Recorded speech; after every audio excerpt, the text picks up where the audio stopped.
So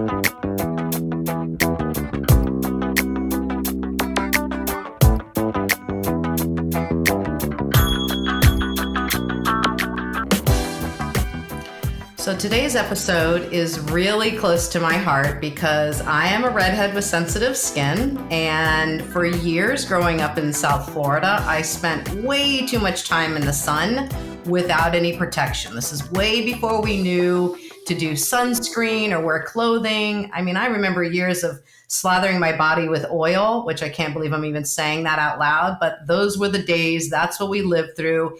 And I'm sure I'm paying for that in my skin and the issues that I have and probably will have down the road. So if you're young and you're listening to this, take heed that the sun is hurting our skin. Even though we need that vitamin D, it's got to be a very good balance of the sun that we take in when we're unprotected. So when I was introduced to Cathy, who is our guest today, I was really excited to hear about her product, and I'm going to let her explain it and how she got into it and why it's important. But it is about, to me, I was so curious about what her product did to protect our skin, and more importantly, how it's helping to reduce all the plastic waste that we have accumulating on our planet.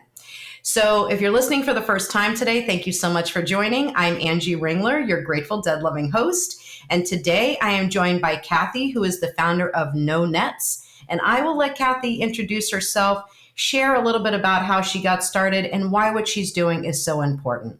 Cathy, welcome today. Thanks very much. Thanks very much for having me. Yeah, this has been a very interesting journey. I honestly have no business doing what I'm doing. My background is in computer science. I designed global networks for my corporate career. I had a cancer diagnosis. It kept coming back. So then I had to step out.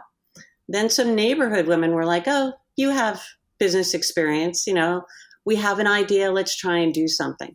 And so we were walking around water parks and beaches, and my observations of uncomfortable men and boys led me to No Nets, because when people were trying to be on vacation and having a great time, they were miserable.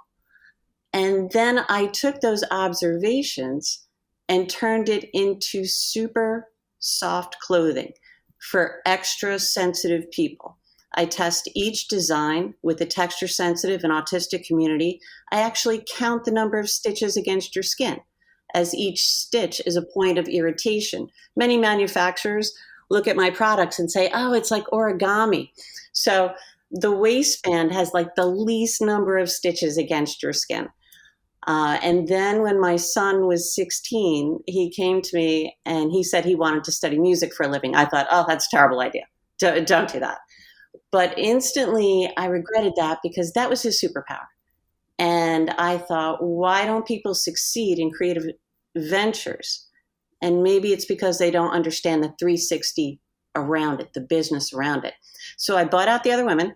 And at that time, we only had swim trunks.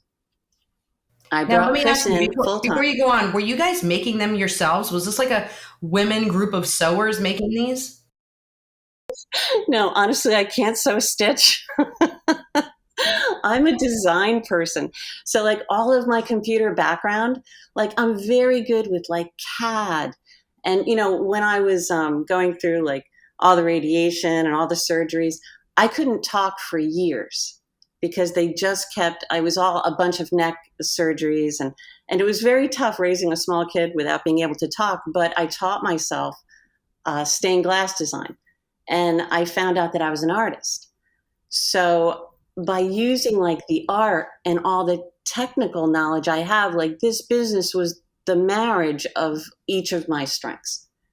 So it's nice that you were able to bring those together. Most people go their whole life and never really find out that they have this creative streak, or, you know, I'm assuming you got into the kind of corporate environment early on and that just became your career by default. I did. And then when I had to leave, I mean, it was tough enough to be a woman in IT as it was. I was always the odd person out. But when the cancer just kept coming back, I knew I could never go back, you know, and then I couldn't speak and I had a small kid at home. And so it really led me down some very creative paths that, even though it kills my family when I say this, it was like the most healthy thing for me to get cancer. It really was.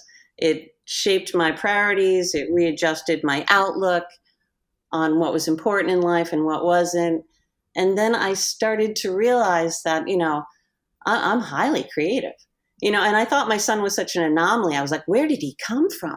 Because when he was young, he could play anything, like anything from like 5, Wow. and I thought, wow, that is odd, but, I'm a creative. My husband's very creative. So I just discounted myself entirely as the host body, So The host body. when, when he said he wanted to study music, I was just like, wow, what a terrible idea. You're going to be playing in subways for spare Right, because change. I feel like that's the natural feeling is, oh, so few make it as like the professional rock star or really make a living out of it. So I'm always interested in the parents behind musicians, especially when they do, make it in the industry. You see that they really just supported them from day one, and they were usually their biggest cheerleaders along the way. I think it makes a big difference. Well, like we treated, although like he's my only son, I just had so much radiation. There was just no way I could take a chance and have any other children. So when he was growing up, like I looked at him like a flower, like what kind of bloom are you going to be?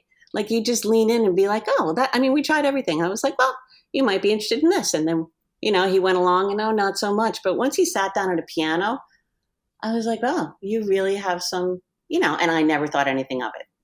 Off he went, played the cello, but then he just started picking up everything. So I don't know why, in retrospect, I was so surprised when he said he wanted to study music. But again, I had that fear that So how are that's you when going you to support decided yourself? that he really needed to have the business side of it if he was going to make a lifestyle choice to be a Yeah, musician. that was, yeah, and I thought that was the best thing. I had, my mindset was to go and get a job. Didn't matter if I liked it or wasn't, just work, work, work. But maybe that's not the best way to go. So I brought him in. Initially, I was a mentor, and I taught him, like, how business works. And now he is a straight up peer. We have grown. This company ran away from us, and now he's a senior at NYU, Clive Davis Institute of Recorded Music, Way to go, mom. and he he has come into his own.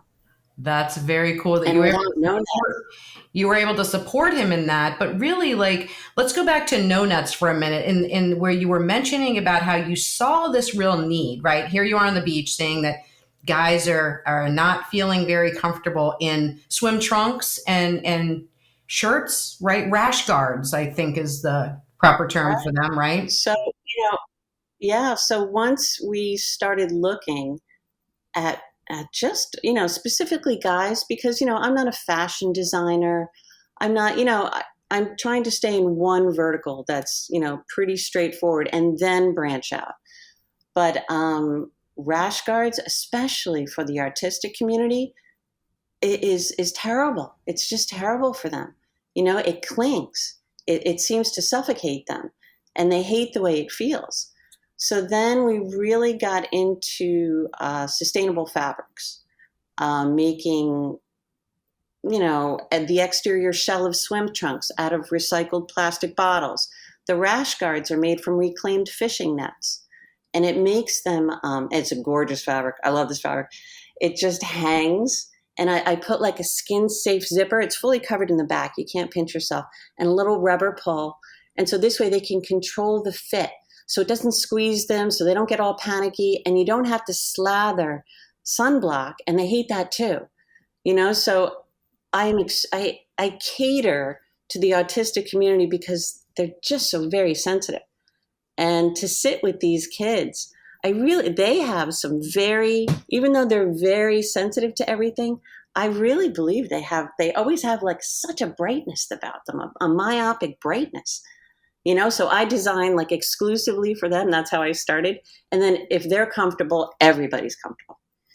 So I And then noticed. I was, Oh, go ahead. Sorry, I didn't mean to cut you off. Oh, that's okay. And then I went to polos because I always see guys like pulling at themselves. They're always pulling at themselves all the time. It feels like a secret language, like steal second. It just feels, and they're like sweaty and not confident.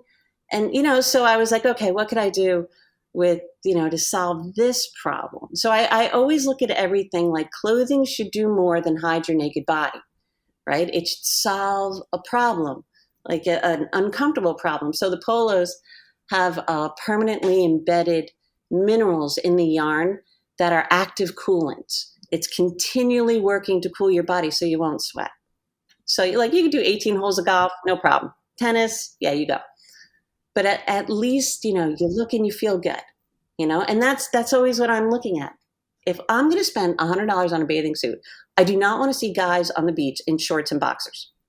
You're I like, am we need to out to balance clean this up playing field a little bit. Now, I exactly. I know you're talking a lot about like meeting the needs of the men. And are you only doing a men's line right now?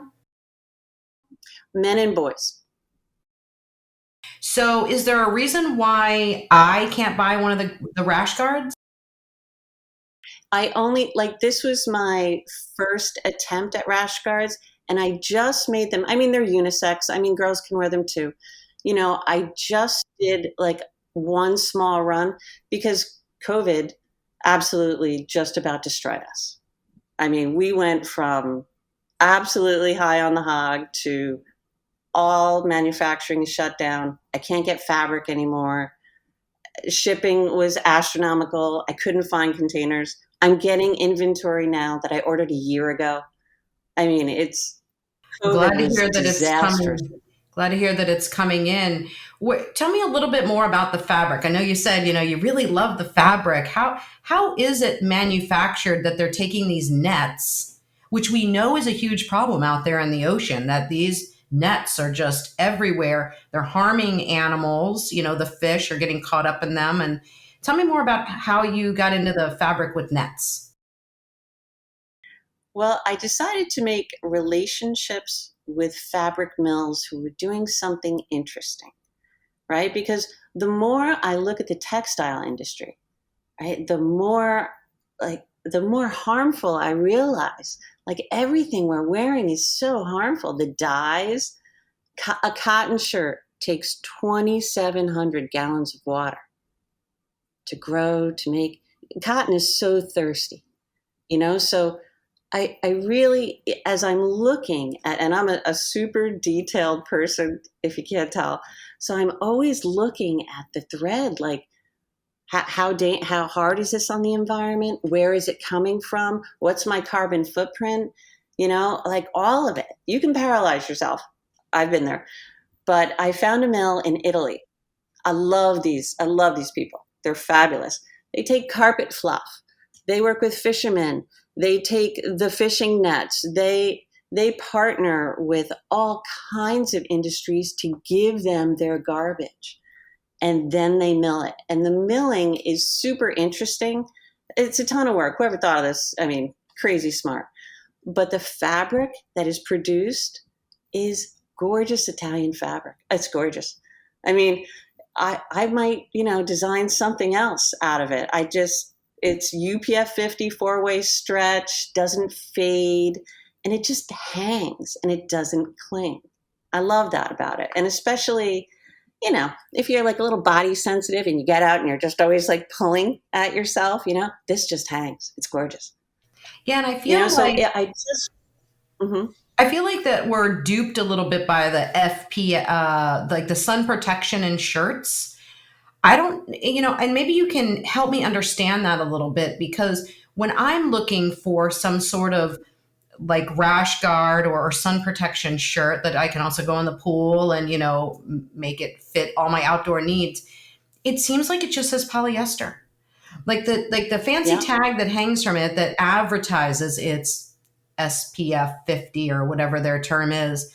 When I look at the tag in that, it just says polyester. So how do they get around that? What have you learned about that along the way? it's the weave, right? It's the amount of sunlight. I mean, polyester for the most part, yeah. I don't know if it's 50-ish, but yeah, I would say it's a good barrier. It's better than cotton, that's for sure. That's a looser weave, right? But like the tighter your weave is, the less of that ultraviolet is coming through. And then, they have different scientific labs you send the fabric to. And this mill I work with, they're Aquafil, and the yarn I work with is EcoNil. They are just absolutely certified above board. It's such a pleasure to work with a mill that is so as detail oriented as I am. Oh, that is nice. And so they provide all certifications. They're quite transparent. Like another point um, is about manufacturing. I'm super picky about who I manufacture with. I need to understand that you're I'm paying you a fair wage. It's not going to be a kid. I need like proof. I need like certifications. I won't manufacture in China. I won't. So I'm manufacturing in Thailand, California, LA shut down. They never reopened. That was just COVID there. And then Massachusetts. But Massachusetts got taken over and used for PPP only. So like everybody's slowly coming back, right? But I like to keep 1 foot onshore and 1 foot offshore. I really thought I was as redundant as I could be, but I just couldn't plan for a global pandemic, clearly. So, I mean, we're slowly coming back. But like each part, I would have to say, this pandemic really made me pick apart my entire supply chain. Where is this mill? Are you Blue Sign approved? And that's like the highest certification you What's could it get. called? But the Blue Sign, BLUESIGN. It's an Okio tax. There's all of these like legitimate certifications. That's not just greenwashing, saying like, I guess I'm greenish. It's a huge problem, and we have to start thinking differently about everything, which is now I'm drifting, like catch me if you want to like drift me No, back no. in, but now I'm going to I drift far in totally agree line. with you that greenwashing is showing up in so many places that we're not really aware of. And a lot of times, all we can do is Right. go by the tag or what the company has shared with us, and that's all we can do. I mean, honestly, I interviewed a guy last week who is in green building design, and he was telling me all about how the no VOC thing is kind of is pretty much greenwashed as well because they're trading this ingredient that's bad for this other ingredient that's bad, but this other ingredient isn't on the bad list. So we're just Oh, getting duped. there, right. Yeah.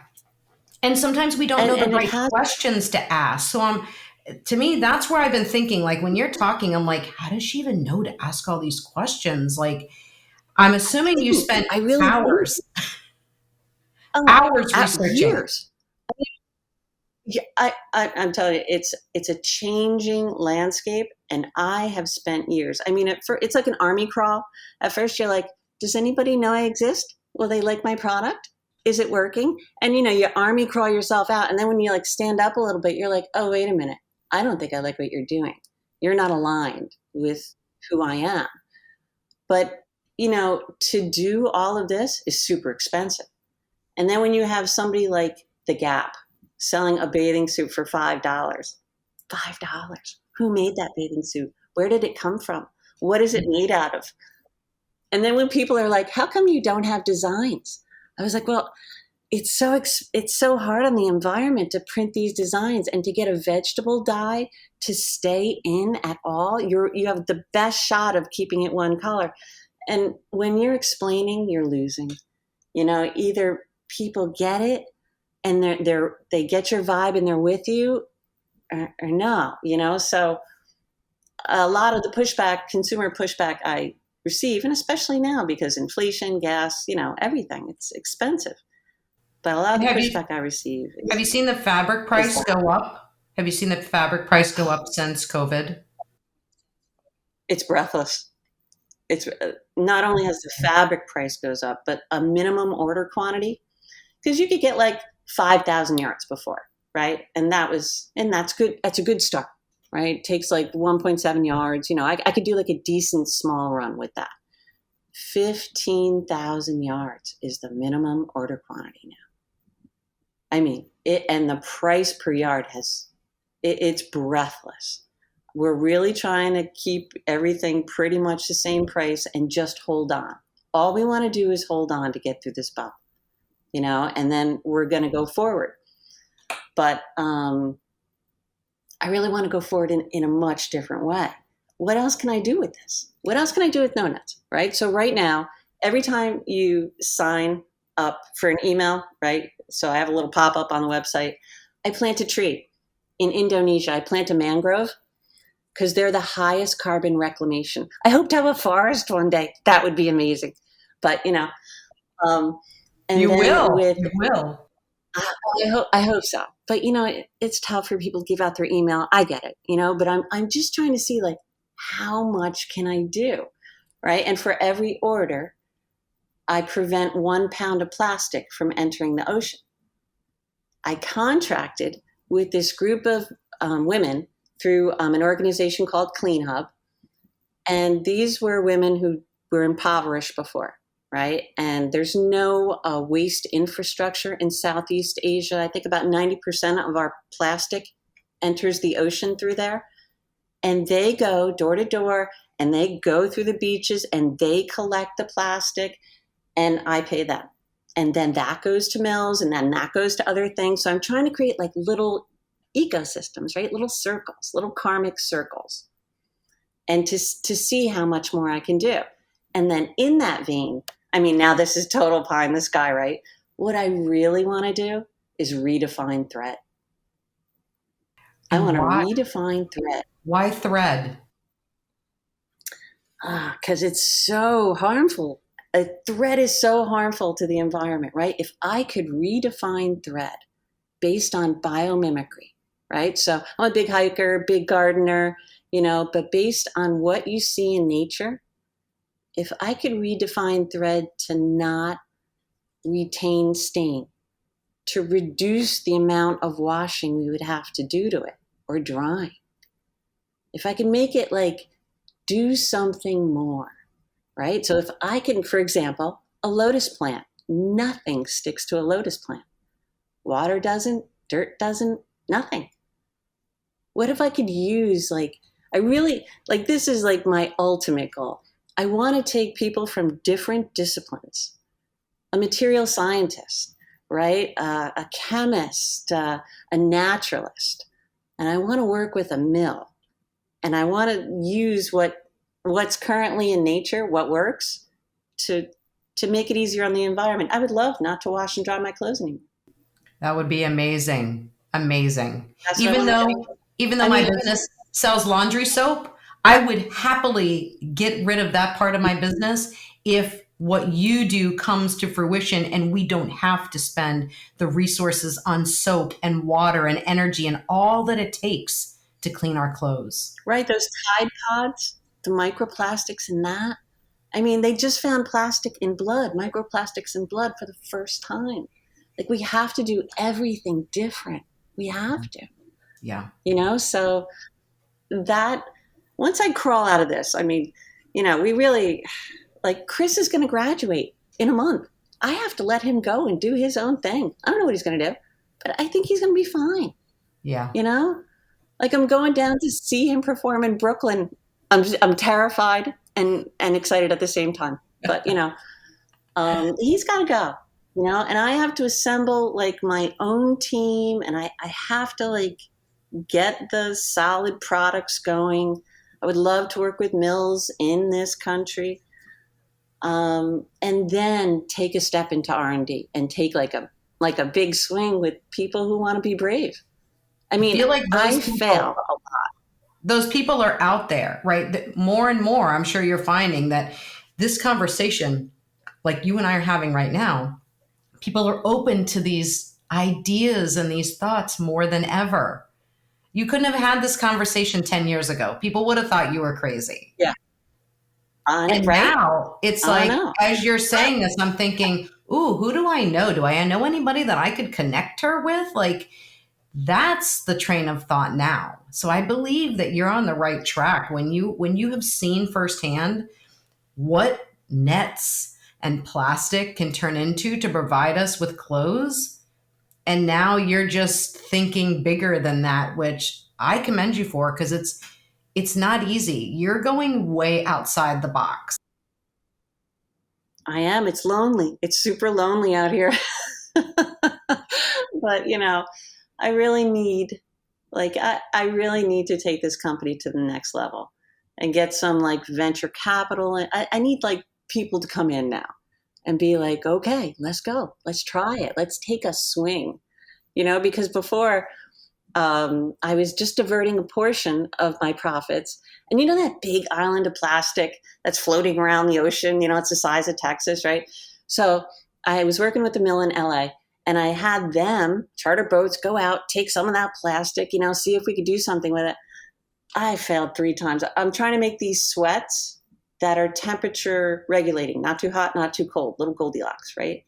This fabric is so unstable because it's been in salt water for so long. It just pills, and I just can't afford to go in that direction by myself.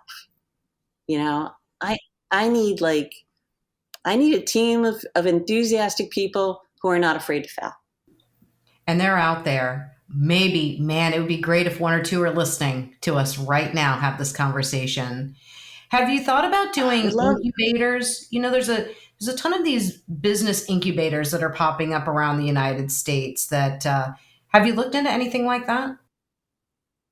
Yeah, I'm part of a good one. I like it. It's called Startup NYC, and I have a mentor, and I have a pitch deck, and it's just timing. Everybody is struggling to come back, right? So timing's not quite right yet. And my numbers are not the greatest. I ran out of inventory in June of last year. I placed the order in January of last year. I'm still waiting for it. So I had to float the company, lay off employees. Like, it's a redo for this quarter and maybe next quarter. So I can't pitch yet because my numbers don't look so good. It's like a catch 22 you're in right now.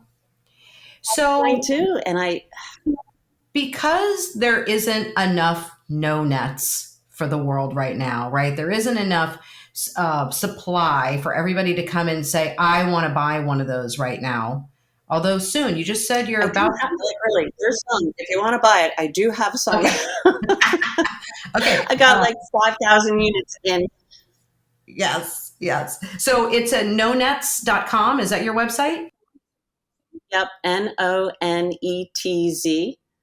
And it was like no net because I replaced the mesh net brief and swim trunks with a water resistant super soft liner. And then I lined the waistband, and then I did the stitching, and then I lost my mind, right? So I just made it like super soft, and like kids are sleeping in them. I have nonverbal autistic children sleeping in them, and that warms me. That's a win. That's a Yeah, win. that's a win. Like if I could get like Disney cruises, and see my kids and see like all these little kids running around, I'd be thrilled. I'd Yeah. be thrilled. So there's like a lot that I want to do, but this is like a redo. I have to start from I gotta like And turn the wheel again. And you're a big thinker, I can tell, even just like what you shared. You are a big thinker, and it's hard sometimes to slow it down and remember, okay, I still have to take the next step, even though you're like 10 Right. steps ahead with the plans and the ideas. So is there any advice that you have for us, that to make better decisions in our fashion choices? We hear about fast fashion, we hear about denim and dyes and all these things that are ending up in landfills. They're never going to break down. Mostly in the United States, this stuff is shipped somewhere else and it's somebody else's problem. Right. What have you found along the way that might be a good solution while No Nets is building up this plan to be able to offer this material and so many other aspects? I don't have a good answer. What I have stopped doing, like when I go shop, I am paralyzed because I look at a tag and I think, oh, that's terrible. Look at how it's a beautiful print, but I know that river is running orange outside of that factory now. So I'm not buying anything. Like I've paralyzed myself with knowledge because I can't commit in that direction. I mean, we have to buy clothes. No one wants to see me walking around without clothes. I trust you. But like there needs to be a balance, and I have to come to some balance as well, but I have not found an answer. It bothers me terribly. Bothers me terribly. Because I know. I mean, I know how it's made. It really kills me to go into like Old Navy. I know how it's made. I can't believe that no one has been like, are kids making your stuff? Because there's no way you're selling that for $4. No way. It's like when you see food, a burger for $1. Like there's no way. Exactly. It's that same thing. There's just we are paying for it heavily somewhere else, even though we feel like it might be Right. affordable at the moment. It's costing us in so many other ways. But like we have to, like it's a notion I have of looking up instead of me and mine. Hey, I got a great deal. It was $5. Instead of me and mine, it has to be us and ours. It has to be for us to like make it all work all the way down the line. Because even though you're taking $5 out and it's not a hit to you right now, I guarantee you it's a hit to somebody on the other side of the world, and it's going to come back. Like the earth is a circle. We're all circles. We're all connected. Right. It comes back. Yeah, there's no There's walls no between us. escaping this. Right. Yeah. So that's, sorry, I don't have a good answer for that. Darn it. So let me go back to something you said earlier that intrigued me is that reached out to these other places who have the access of the waste of the nets and people who are sourcing the plastic to make it into other things. Is there any shortage of those? Like if we start to go to fabrics like this, is there any shortage of it? I mean, No. I mean, they're using everything. They're using carpet. I mean, they're using everything. They scrape the carpet fluff. I mean, really trying to take garbage and just do something with it rather than bury it. What an archaic notion we have that we're just going to keep burying everything and putting it in the ocean. right, It right. just doesn't work anymore. So until we run out of like garbage, I think we're okay for a little while, but that's what's led me into all of these different directions. Like initially, because I was so upset about the dyes and seeing all these rivers, like in China, China has the lowest EPA regulations, right? Do they have them? I don't know, but they're like, sure, for $1, we'll do anything. But it's tragically expensive to the environment. So initially, I had done research on chameleons. What makes them change color? Why can't I change the color of my clothing? And that led me to think like, oh, I could redefine thread to do all different things. Besides like not having to wash and dry them, maybe I can make it change color. And we wouldn't have to do all this kind of stuff. Do you remember those shirts years ago that you could like put in the sun? You would like put your hand on them and they would leave like a different colored. I have no idea how Like that worked. it's a chemical, and that's responding to the thermal imprint, but it's a chemical, right? Okay. And so I was looking at, I don't know, look again on what's happening in nature and like how does an octopus change colors? How does a chameleon change colors? And a chameleon has nanocrystals, which in their cells, which is kind of interesting. And then I found guys who are actually coating cotton thread with a substrate based on nanocrystals to detect harmful gases underground. So if your shirt changes color, got to get out. But once it changes color, it doesn't change back. Wow. So people are like, this is so possible. Like, it's so close. I just, and if somebody's doing it, like, count me in. Like, no one has an original idea. Probably people are working on this all over the place and I don't even know about it. But, really, if anybody is doing that, count me in. I am super interested in that. This is amazing, really, what you've brought to light of the possibilities that are happening out there. We hear a lot about the trash, we hear a lot about what's happening, but we don't always hear about this positive side. I guess, quite honestly, because you're not the squeakiest wheel. You don't have the funding or the marketing to be the loudest voice out there and to be Gap and H&M and all these companies that want us to keep buying new clothes every season, or for $5.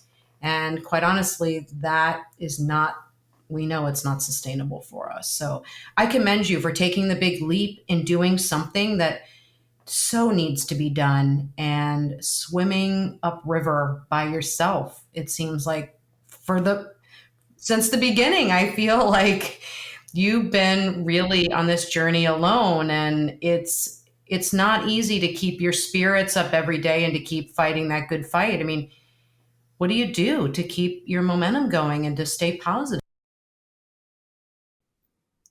You should have seen me in November. November, I just lived on my head down, lived on my desk. I mean, that was tough, but like, now that we're coming into the season, it gives me, I know it's the right thing.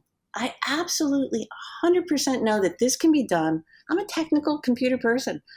I know this can be done, and I'm just marrying different technologies. But, I need to have I have to get this business like back where it was, and then I can like really reach. But again, it is super lonely. Anybody who's a founder, it's super lonely. And I hike a lot. I cook Get a lot. outside, fresh air, Oh yeah, yeah, sunshine. I love, yeah. And then I get ideas when I'm in the woods, or, like, what could I do with moss? Oh, and this was another thing. So, like, I found a really cool mushroom. Like, it was huge and it was just fabulous colors, right? And then I found a mill that is actually taking mycelium, which are the roots of the mushroom, right, underground, and making fabric from that. I want to do it. It's so My expensive, but it's in place of leather. So it feels just like leather, but it's actually like mushroom. It's mushroom. And then I'm thinking of making like leather jackets. And then I found a guy in the city who has a bunch of old vinyl from like billboards and stuff like that, right? And I could use that vinyl as like a cool design accent in places, like a collar. I don't know. Lost my mind, but I do my best thinking in the woods. I love that. So what can we do to support you, Cathy? What can I do? What can listeners do to support what you're doing? Just get my story out. Come to No Nets. See if you can support me. If there's any product that you see that you like, we'll do anything. Like, you don't like it, no problem. You forgot it on vacation, I'll send it to you on me. Just, we have concierge customer service, but the more No Nets you can buy, the more I can do to redefine what we think clothing is. Beautifully And I can do said. it. Beautifully said. So, everybody, right now, jump off this podcast, go to nonets.com, nonetz.com, and buy something today. Not only to support Cathy, it's supporting our future. And we deserve it, but more importantly, the generations ahead of us deserve it. So, Cathy, is there anything else that you want to share with us today? And if not, let people know where to reach out to you. I know I just shared your website, but is there any other place that you'd like people to plug in? They can get us, they can, look at our Instagram, No Net Suits, or you can email me directly, Cathy, Cathy, at nonets, nonetz.com. I work constantly. So 24 hours, I'll get right back to you. I love it. Cathy, you have been a fabulous guest. I am excited for what the future is going to hold for you and your business because I can tell you, and I'm going to say this in a good way, you're like a dog with a bone. And you are not going to let it go until you have exhausted and done all you can do to that bone. So, whatever we can do to support you, I want to do that as well. And I feel like a purchase is in my very near future, probably today. Thank you very much. So No, thank you. This was so much fun. It was a pleasure. Oh, very good. I'm glad you enjoyed. I really enjoyed the conversation. You've opened my eyes to so much possibility and what's happening and what's possible, which I think is really what we need to focus on, what is possible. So for all of you that are listening out there, please go and support nonets.com the best that you can, whether it's buying something or whether it's sharing her story, sharing this podcast, or sharing the link with somebody you know. Listen, summertime is right around the corner. I'm in Central Florida. It's here. No denying it. We all need to protect ourselves from the sun the best that we can. I love that you're doing a lot for the autistic community and giving them something that they can wear with confidence. And that speaks volumes to where your heart is definitely at. So thank you all for listening today. If you know somebody cool like Cathy who's doing an amazing job for herself or business or the planet, please connect us. I would love to have them on the podcast as well. And until we all meet again, please be kind to each other and love one another. Peace out.